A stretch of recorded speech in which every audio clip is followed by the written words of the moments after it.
All right, guys, welcome back to another episode of Growing Your Agency. I'm your host, Ryan Shank. Today, super excited. We have Natacha Gamer-Jones from Swoon Media. Natacha, thank you so much for joining us today. Hey, thanks a lot for joining as well. Absolutely. So I think your company is really, really interesting. Talk to us about Swoon Media. Talk to us about you recently did a rebrand. So I'm actually curious, why the rebrand, and also just how you got into this space in general, like originally. Totally. So I kind of consider myself like an OG techie, like about 16, 17 years ago after college. I went to school at the Art Institute, did a web design degree, and really jumped into doing web design as a web developer. And so I kind of worked my way through the ranks from working as a web developer to a project manager to the point where I was running digital marketing agencies for other people. And so basically it became a point about 6 years ago where I got laid off of my job, and I was like, I don't want to work for someone else again. I wanted to have that unlimited income potential, but I didn't know necessarily what direction to go. But I definitely I went all down on starting my own agency, and it's been a wild ride ever since. And so it's been about 6 years since I've been an entrepreneur and working in the digital space as running my own company. So what were you doing before this though? Like, what was your job? I was the director of digital marketing for basically daily advertising. They were a big full-service advertising agency here in Los Angeles that basically, they ran print, TV, and digital, and I was overseeing basically the digital department, which was about a $40 million account for like Intuit TurboTax, Ford, Honda Power Sports. So really overseeing everything from soup to nuts for anything digital. That could be apps, websites, paid advertising campaigns, social campaigns at its kind of right before, kind of blew up, in the past 5 years, but kind of was doing that right before I started my own agency. Got it. So you were in the space. You were definitely at an agency, way larger agency. So you spun off. You didn't want to be subject to working for someone else. You wanted to control your own upside. What did you do? What was the first thing you did? Like, so you leave there. Did you kind of wait until you had a client to leave? How'd you get that first client? I think a lot of people are kind of in that, like, I don't know what to do. I'm scared to jump ship. Like, talk to me about that. So totally. So I think that the first thing that I honestly had to do was change my mindset, because I was basically used to a paycheck every 2 weeks. I was used to having health insurance. I didn't really have to stress about when the next paycheck needed to come in. So I had to really get serious with myself. So, what that also meant was stop going out, stop spending money on frivolous things. So really kind of changing my mindset on how I control and look at my own money that's coming in. That was the first thing. The second thing that I did brought your burn down. You brought your burn down. Yeah. Yep, brought my burn down. Exactly. Then the second thing I did is I kind of realized I needed to have some sort of branding for myself. So I went through a little bit of a branding exercise where I got some photos taken. I also bought a domain. It's been 3 names since, but now I'm set with my, new agency, Swoon. So I, branded myself. And then, I also looked at what I actually can deliver on, right? So running a digital marketing agency, you can be I considered myself at that point, the Jane of all trades. I know how to open Photoshop. I could do HTML. I could run a paid advertising campaign. I could run a team. A generalist. But, exactly, a generalist. So I was like, what can I actually deliver on myself, because I don't have any other employees. So basically what I really kind of started on was more on a strategy perspective, because that's where I left off, which was really understanding everything from the inception of a project to the launch of the project. So that's what I originally started doing, and it's ever evolved since then. Okay, that's awesome. So first of all, love the mindset change. I went through something similar as well, where it's you really have to say all right, buckle down. I don't have a guaranteed paycheck anymore. How do you said all those things. One of the things I used to just tell myself, I control my burn, get it down as low as possible, so that if I do have any type of income, I'm not climbing up this huge ladder just to get to break even. So I absolutely love that. And I tell people that all the time when they ask me, what do I do if you want to do that? Love the branding, by the way. I'm trying to also do like a personal rebrand as well to be like more serious. So I want, I love that. So what did you, so, and then that, but like, how do you get your first client? So you do all those things, you know, Right. and then like, all right, so you're buttoned up, you know, your mindset's there, and it's like, you don't have a client, you know, so where do you get a client? Totally. So yeah, so basically, like, you know, obviously, you know, there's LinkedIn, right? And so I always had LinkedIn, and I was adding people. I never really used it at all. And so I realized that it was just like this bucket of contacts that I was collecting, and I wasn't really doing anything with them. So what I ended up doing is LinkedIn has had a feature since day one where you can actually download all your contacts into CSV format. So I downloaded all my contacts into CSV format where you can get their name, their title, where they're at. And what I first wanted to do is I kind of wanted to bucket who I knew in the industry and like what they could do for me, right? So I downloaded the contacts, and then I was able to kind of create like little email templates that I could blast to all of these individual people, so I didn't necessarily have to write these custom emails. So I basically wrote a bunch of templated emails to these people. If they were in LA, I set up a coffee or a lunch, and basically, you know, just wanted to brainstorm, let them know what I was up to. But obviously, you know, I'm one of those people where I want to provide value, even though, you know, the goal was really to get referrals. So if there was anything that I could do to help them, which was, Oh no. Oh no. Hello? All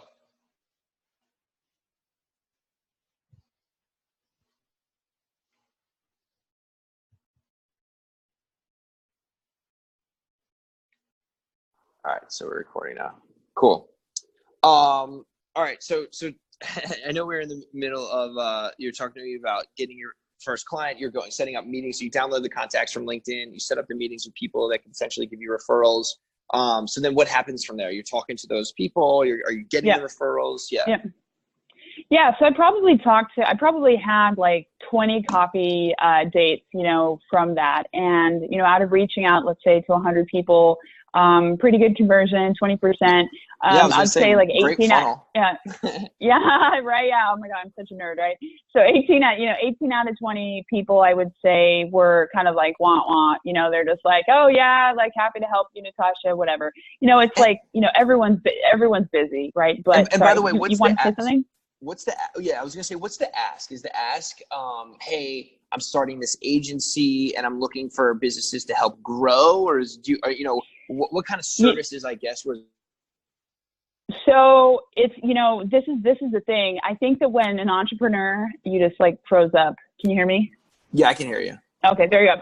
I think when like an entrepreneur like myself or any other people that are listening to this, first start out, there's a little bit of an identity crisis going on, because you have like the experience that I had in my career, and it's like I could have done all these different things, and it's like, you know, I wanted to make sure that like a lot of my meetings actually didn't probably go the way I wanted them to, because it looked like I was all over the place, right?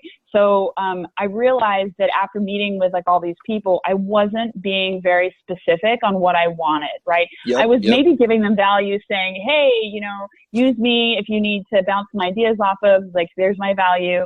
But I wasn't saying, I have 40 hours a week. I'm a consultant now. I'm interested in doing X, right? I want to do digital marketing strategy for startups, or I want to do I want web design clients, or I want those kind of clients. So it wasn't specific enough. And because I wasn't specific enough with my ask, they did not deliver on the referral, right? Versus, you know, nowadays someone knows that we do killer web design as an example, right?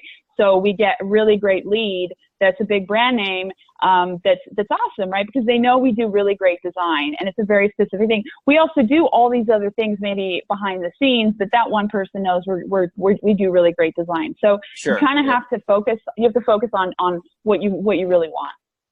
Got it. Awesome. So then where did that first client eventually come from? Did it come from someone that you connected with off of LinkedIn, and then the coffee?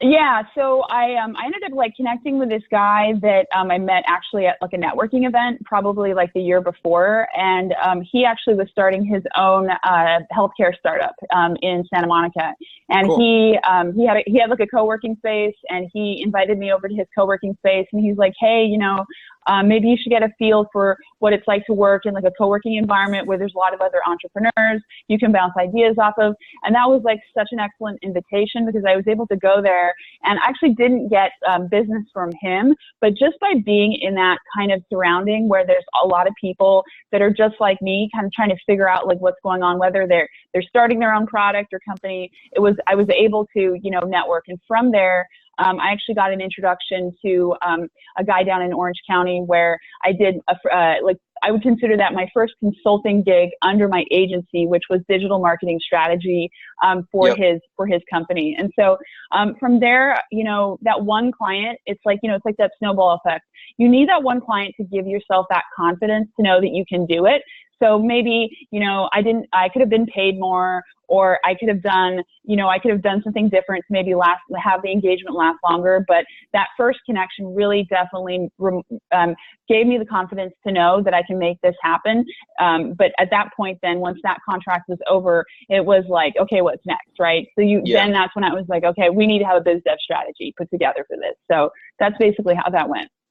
Yeah, that's interesting. And I always think about the notion of like earned confidence, because I think like some people kind of, get in their own heads if they're at a company and they can do it, but they're like, am I only doing it? And maybe this is like just me, but it's like, am I only doing it because I'm plugged into this big machine? Like, I know I am capable of doing this, but can I do this without, all these other resources? And I think like once you do break out on your own, you are able to get your own client and deliver for that client. Like you just have like such a different level of confidence going into the next one and the next one and the next one, because it's like, that you did it without the support of, the machine behind you. So I always think that, that getting kind of that first win, and also like there's a factor of just like getting little wins, I think under your belt that is really important. So transitioning into today, what are you doing for clients today? How are you getting clients today? It's obviously different from back in the day. What does that look like? Yep.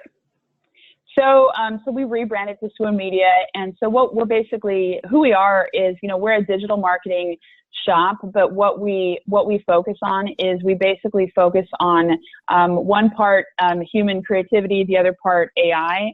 One of my last engagements, actually my previous company that I owned, Reflection Labs, got acquired, and then I bought it back earlier this year, and then that's why I decided to rebrand, because it was like a fresh start. And so the company I worked at last year called HotelTonight, they had an AI product, and the reason why they acquired us was because they wanted to run video paid advertising campaigns. And so what I learned about AI was that is definitely the place where things are going. But obviously, robots are only as good as the scientist that sets up the robot, right? So you can't have stuff that go on autopilot. So I really loved learning about AI because it kind of connected to my nerdy sense, but it also, I realized there was a lot of opportunity to create automation for my clients in the digital marketing space. And so, really what I like to do now is, take, let's say, a client that has let's say a fashion brand, and look at what they're doing from a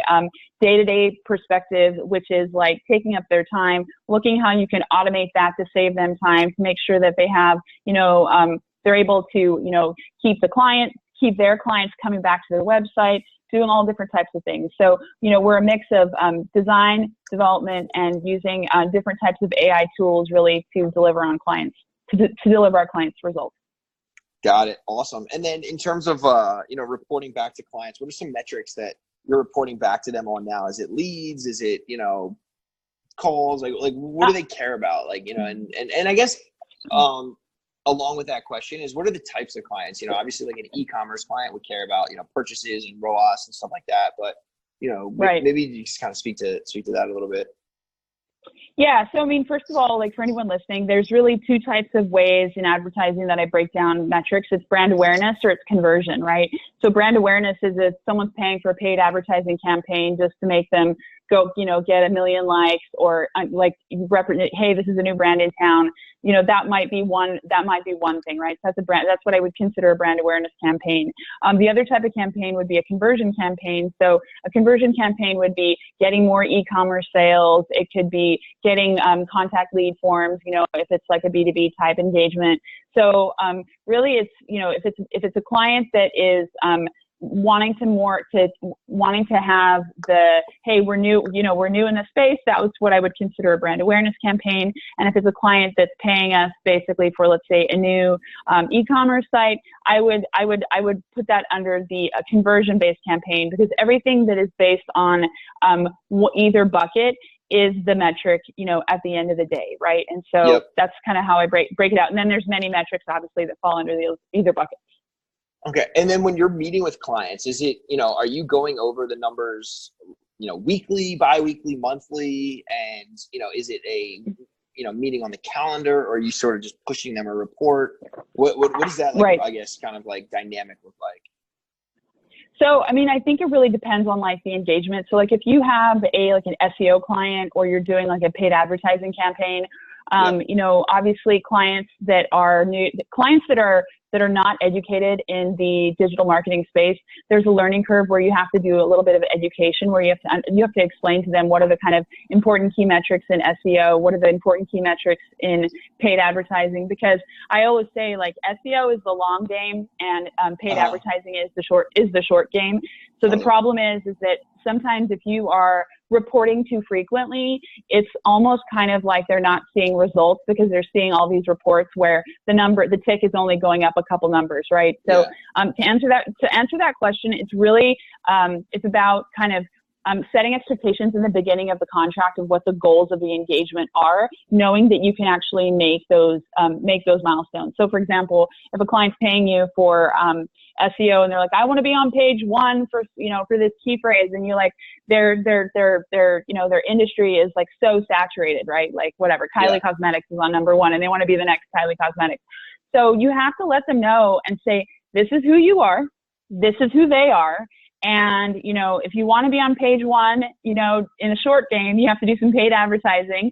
And if you have a budget, you can do it. But if you don't have a budget, we have to be creative, and we have to do other things. So, it's kind of really a mix, but just to kind of answer something that you brought up earlier, you kind of have to be very specific with the types of clients that you want to get, because if you work with someone that knows the value of marketing, they're going to value your experience. If you work with someone that doesn't know the value of marketing, they're basically going to shit on you, so to speak. You know what I mean? So you want to work with people that value you. Because they don't see the results. They're like, you're not doing anything, that sort of thing. Exactly. But it's like, look, this is a long game. You gotta know LTV versus like, look, it's maybe not going to pay off this month, but look, in the long run, like this is going to be wildly profitable, but you got to look at, all in, that sort of thing, right? Totally. And it's an investment. And like the other thing I would say is, do not get into the game where someone's offering you sweat equity for doing a bunch of work, right? Because, you have a lot of founders out there that want to that want to hire people for free work and be like, oh my God, this is the next Facebook best thing since sliced bread. And it's just like, I'm like, I've had 7 offers before where I've taken equity, and it's like, get paid for what you're value yourself, get paid for what you're valued, and get clients that value you. Right. And I think that's the number one thing. Absolutely. Absolutely. Awesome. So time is coming up here. One of the last things that we love to just ask everyone, what is your morning routine? Morning routine. So morning routine is pretty basic. I wake up, I walk my dog, I make coffee. What kind of dog? I do actually, it's a Cocker Spaniel Wiener dog mix. She's nice. She's a little crazy dog, but I do that. I make coffee, but honestly, what I do, I'm from a spiritual perspective, I really set the intentions of what I want to accomplish for the day, so that I don't end my day feeling like I didn't accomplish something. Because sometimes, as we know in our industry, you can have a lot of busy work and you're just like, shit, I didn't accomplish anything today, right? But if you actually set your intentions and say, hey, I had a new business meeting, I'm going to finish and deliver this project, this, that, and the other. It doesn't mean when you get a check that you accomplished something. It's like those little wins that you actually add up to actually being that successful entrepreneur that you are. I love that so much. Yeah. I think setting the intentions, kind of going into the day, hey, what are my, like, you know, even just goals for the day, this is what I'm going to do. I think that is so powerful, and it also makes you feel like that level of accomplishment at the end of the day that ultimately kind of goes into like fulfillment. I think that's super, super important. And you've got to also, like, just to add one more thing too, and that those intentions just aren't just those intentions aren't just work intentions.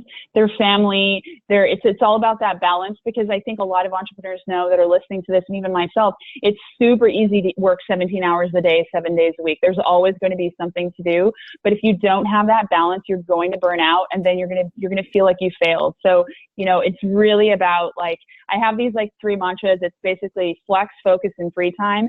So focus time is when you have your meeting times and you have your, like, you know, the work. You have your flex time, which is basically like, you know, you can go for a run, or you can take your dog for a walk, or you can call your mom. And then free time is whatever happens, right? So if you can have flex, focus, and free time, and you plan your week like that, you actually feel like you're having a balanced life, because the life of an entrepreneur or digital nomad that they like to say is like traveling the world and being on the beach. But it's like, there's no Wi-Fi on the beach. I already tried that in Panama, right? So it's just like, it's like, that's not flex time. That's flex time trying to find a Wi-Fi signal point to send an email. So you really got to figure out what works, you know, but it's about the balance. Yeah, totally. Awesome. So thank you so much, Natacha Gamer-Jones, Swoon Digital Marketing. Appreciate you bringing on the podcast today. Awesome. Nice to talk to you. All right. Take care. See ya. Bye. Bye.